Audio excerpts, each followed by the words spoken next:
नमस्कार, जय श्री हरि। स्वागत है आप सभी का हमारे YouTube चैनल दिव्या एस्ट्रो में और मैं हूँ आप सभी के बीच दिव्या। आज हम सभी पुरुषोत्तम मास के महात्म्य का 28वां अध्याय करने जा रहे हैं। श्री नारायण बोले, चित्रगुप्त धर्मराज के वचन को सुनकर अपने योद्धाओं से बोले, यह कदर प्रथम बहुत समय तक अत्यंत लोभ से ग्रस्त हुआ।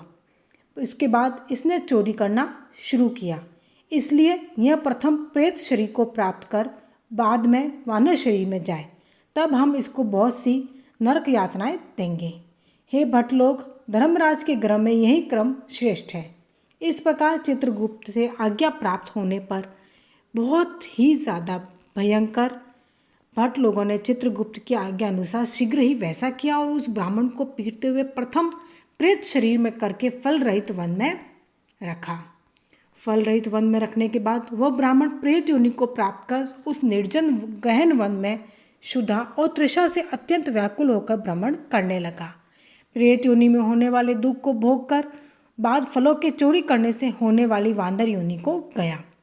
सुंदर शीतल जल और छाया तथा फल पुष्प से युक्त जम्बूखंड के मनोहर सुंदर कालजोर पर्वत पर वह इंद्र से बनाया हुआ उत्तम कुंड है। मानसरोवर के समान पवित्र, सत्पुरुषों से सेवित, पापों का नाश करने वाला, देवताओं को भी दुर्लभ मृग तीर्थ नाम से प्रसिद्ध था, जिसमें श्राद्ध करने से पितृलोक सदगति को चले जाते हैं। वहाँ पर देवता लोग दैत्यों के भय से मृग होकर निरंतर निर्भय स्नान करने लगे, इसलिए विद्वान लोग उस कुंड को मृग तीर्थ कहते हैं। मनुष्य शरीर को प्राप्त कर यह ब्राह्मण वहाँ पर फलों की चोरी करने के पाप से प्रथम वानर शरीर को प्राप्त हुआ। नारद मुनि बोले, त्रिलोक्यों को पवित्र करने वाले रमणीय मृग तीर्थ में पाप कोटि से युक्त वह दुष्ट वानर कैसे वास करता हुआ? हे नाथ, हे तपोधन, मेरे मन के संदेह को काटो, क्योंकि आपके समान गुरुजनों का अपने शिष्यों के विषय में कभी भी गोप्य नहीं होता है। सूत जी बोले, हे विप्र लोग, इस प्रकार नारद मुनि से प्रेरित होने पर अत्यंत प्रसन्न तपोनिधि नारायण भगवान नारद मुनि का सत्कार करते हुए बोले, कोई चित्रकुंडल नाम का महान वैश्य था। पतिव्रत धर्म में परायण तारका नाम की उसकी वैश्य स्त्री थी। उन दोनों ने भक्ति से पवित्र श्री पुरुषोत्तम मास का व्रत किया। जब श्री पुरुषोत्तम मास का व्रत करते उन दोनों का श्री पुरुषोत्तम मास बीत गया। अंतिम वाले दिन के आने पर स्त्री के साथ हर्ष से युक्त श्रद्धापूर्वक चित्रकुंडल ने उद्यापन किया। पुरुषोत्तम मास के उद्यापन विधि करने के लिए वेद और वेदांग को जानने वाली गुणी स्त्री सहित ब्राह्मणों को बुलाया। हे नारद, वहाँ पर धन के लोभ से कदैर भी आया। उद्यापन विधि के पूर्ण होने पर चित्रकुंडल ने बहुत बड़े दानों से उन सपत्नीक ब्राह्मणों को प्रसन्न किया। उन समस्त ब्राह्मणों के प्रसन्न होने पर भूयसी दक्षिणा को दिया। उस दी हुई भूयसी दक्षिणा से प्रसन्न अन्य सब ब्राह्मण ग्रह को गए, परंतु अत्यंत लोभी कदैर उस वैश्य चित्रकुंडल के सामने रोता हुआ खड़ा हो गया और विनय से नम्र होकर गदगद वाणी से बोला, हे चित्रकुंडल, हे वैश्येश, हे भगवती के सूर्य, आपने पुरुषोत्तम मास का व्रत विधि से अच्छी तरह किया। इस तरह पृथ्वी तल में कहीं पर किसी ने नहीं किया। आप कृतार्थ हो, सर्वथा भाग्यवान हो, जो तुमने परम भक्ति से पुरुषोत्तम भगवान का सेवन किया। तुम्हारे पिता धन्य हैं और तुम्हारी प्रतिव्रता माता धन्य है, जिन दोनों ने तुम्हारे समान हरिवल्लभ पुत्र को पैदा किया। यह पुरुषोत्तम मास धन्य से भी धन्य है, जिसके सेवन से मनुष्य इस लोक के और परलोक के फल को प्राप्त करता है। हे विशांपते, तुम्हारी इस पूजा को देखकर मैं चकित हो गया। अहो, तुमने बहुत बड़ा काम किया, इसमें कोई संदेह नहीं है। हर्ष से दूसरे ब्राह्मणों को भी बहुत सा धन दिया। हे बुरीत भाग्यहीन, मेरे लिए क्यों नहीं देते हो? इस प्रकार कदैर के कहने पर चित्रकुंडल वैश्य ने कदैर को धन दिया। कदैर ने धन को लेकर प्रसन्नता से उसको जमीन में गाड़ दिया। वहाँ पर कदैर ने श्री पुरुषोत्तम की बड़ी पूजा देखी और धन के लोभ से पुरुषोत्तम मास की प्रशंसा की।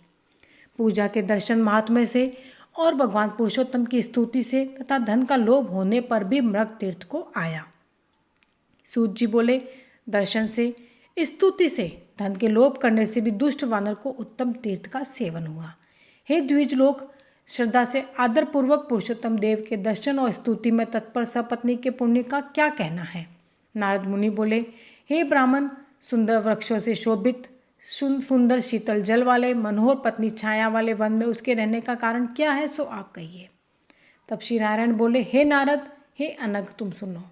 सुनने की इच्छा करने वाले तुमको मैं कहूँगा, इसमें कुछ कारण है जिसके श्रवण से पापों का नाश हो जाता है। जब समस्त अर्थ और फलों के दाता दशरथ के पुत्र रामचंद्र जी ने समुद्र में सेतु बांधकर दुष्ट रावण का नाश किया, उन रामचंद्र जी ने विभीषण को छोड़कर बाकी समस्त राक्षसों का वध किया और किसी को नहीं छोड़ा। बाद अग्नि में परीक्षा कर सीता को ग्रहण किया। ब्रह्मा, शंकर, इंद्र आदि देवता रावण के वध से प्रसन्न होकर बोले कि हे राम, तुम वर को मांगो। ऐसा कहने पर भक्तों को अभय करने वाले रामचंद्र बोले, हे देवता लोग, यदि इस समय वरदान देना है तो सुनो। यहाँ पर राक्षसों से शूर वानर मारे गए हैं, उनको हमारी आज्ञा से अमृत वृष्टि कर शीघ्र जिला दो। तथास्तु यह कहकर ब्रह्मा, शंकर, इंद्र आदि देवताओं ने अमृत की वृष्टि करके वानरों को जिला दिया। तदंतर वे जयशाली समस्त वानर जीवित हो गए और चिरकाल तक शयन कर उठे हुए के समान देखने में आए। उसके बाद रामचंद्र चारों तरफ बैठे हुए समस्त वानरों के साथ पुष्पक विमान पर सवार होकर प्रसन्न मुख कमल वाले सपत्नीक रामचंद्र बोले, हे सुग्रीव, हे हनुमान, हे तारात्मज, हे जाम्बवान, वानरों के साथ आप लोगों ने मित्र का समस्त कार्य किया। आप लोग उन वानरों को आज्ञा दो जिसमें यहाँ से आप लोगों की आज्ञा पाकर वानर अपनी अपनी इच्छा अनुसार जंगल में जाए।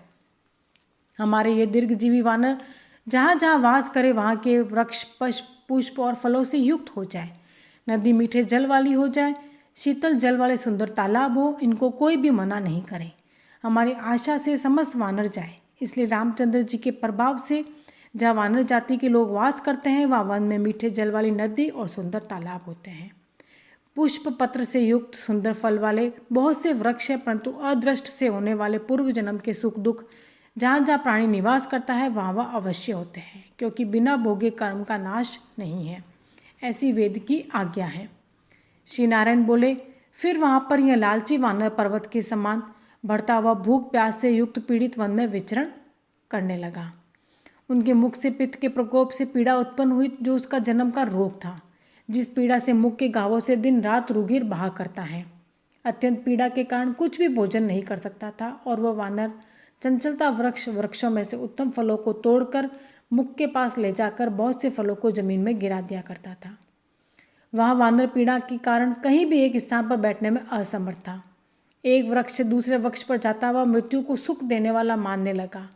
किसी समय पृथ्वी पर गिर पड़ा और अत्यंत दुखित हो विलाप करने लगा। शरीर के टूट जाने से जलहीन मछली के समान तड़पता हुआ रोदन करने लगा। शिथिल शरीर वाला, गलित मुख वाला वह वानर भूख प्यास से पीड़ित हो गया। उसके समस्त दांत मुख रोग से पीड़ित होकर गिर गए। पूर्व जन्म के कृत पाप से इस तरह दुख को प्राप्त हुआ। इस प्रकार नित्य प्रति निराहार रहते हुए वानर को देवयुग से श्री पुरुषोत्तम मास आया। उस पुरुषोत्तम मास में भी उसी प्रकार शीतवात आदि से पीड़ित रहा। किसी समय बहुल पक्ष में गहन वन में विचरण करता हुआ प्यासा वानर कुंड के पास पहुंचने पर भी जलपान करने को समर्थ नहीं हुआ। भूख से युक्त भी चपलता से वहां ऊंचे वृक्ष के ऊपर चढ़ गया। एक वृक्ष से दूसरे वृक्ष पर जाते हुए उसके बीच में एक कुंड आ पड़ा।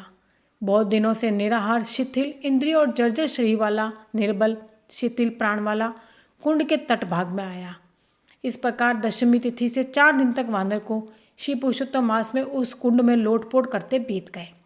5वें दिन के आने पर मध्याह्न काल में उस तीर्थ में जल से भीगा शरीर वाला वानर प्राण से रहित होकर गिर गया और वह उस देह को त्याग कर पापों से रहित होकर तत्काल दिव्य आभूषणों से भूषित दिव्य देह को प्राप्त किया, जो कि नील कमल के दल के समान श्याम वर्ण, करोड़ों कामदेव के समान सुंदर, चमकते हुए रत्नों से जटित किरीटधारी, सुंदर शोभायमान मत्स्य कुंडल वाला, शोभमान पवित्र पित्त वस्त्रधारी, कमर में रत्नों से जटित मेखला वाला, शोभमान बाजूबंद कंकड़ अंगूठी हार से शोभित नील वर्ण के टेढ़े चिकने बालों से आवृत सुंदर मुख था। उसी समय शीघ्र व वैष्णवों से युक्त विमान आया, जिसमें भैरी, मृदंग, पटह, वेणु, मीणा का महान शब्द हो रहा है और देवांगनाओं का नाच हो रहा है। गंधर्व किन्नर के सुंदर गान हो रहे हैं। ऐसे उस विमान को महाभाग दिव्य देहधारी वानर देखकर अत्यंत विस्मय को प्राप्त हो कहने लगा कि पात की मेरे को यह सुख कैसे हुआ। यह विमान सुख बड़े पुण्यात्मा को ही होना उचित है। इसके बाद कोई देवांगना उसके ऊपर चंद्रमा के समान छत्रकोप धारण करती हुई, कोई 2 अप्सराएं हर्ष से उसको दोनों तरफ चामर डुला रही है, कोई पान हाथ में लिए खड़ी है और उसके सामने अप्सराएं नाच रही हैं, कोई गंगा जल से भरी हुई जारी को लिए खड़ी है कोई उसके सामने खड़ी गाने बजाने में तत्पर है। इस प्रकार उस वैभव को देखकर चित्र में बने हुए मैं समान निश्चल हो गया। यह क्या है? मुझ दुष्ट पातकी को किस पुण्य से यह सब प्राप्त हुआ? मेरा कुछ भी पुण्य नहीं है जिससे मैं हरि भगवान के परम पद को जाऊं। श्री नारायण बोले। इस प्रकार तर्क करते हुए कदर ने सुख का बहुत बड़ा खजाना दिव्य विमान को सामने देखकर आश्चर्य किया। बाद हरिभटों ने उस कदर का हार्दिक अभिप्राय जानकर उसके सामने विनयपूर्वक हाथ जोड़कर उसके चरणों में नमस्कार कर वानर शरीर को त्यागे हुए उस कदर को सुंदर वचन कहा। इस प्रकार श्री पुरुषोत्तम मास का यह 28वां अध्याय पूर्ण हुआ। यदि आज का मेरा यह वीडियो आपको पसंद आया हो तो वीडियो को लाइक ज़रूर कीजिएगा। कमेंट बॉक्स में जय श्री हरि का जयकारा लगाना बिल्कुल भी ना भूलिएगा। धन्यवाद।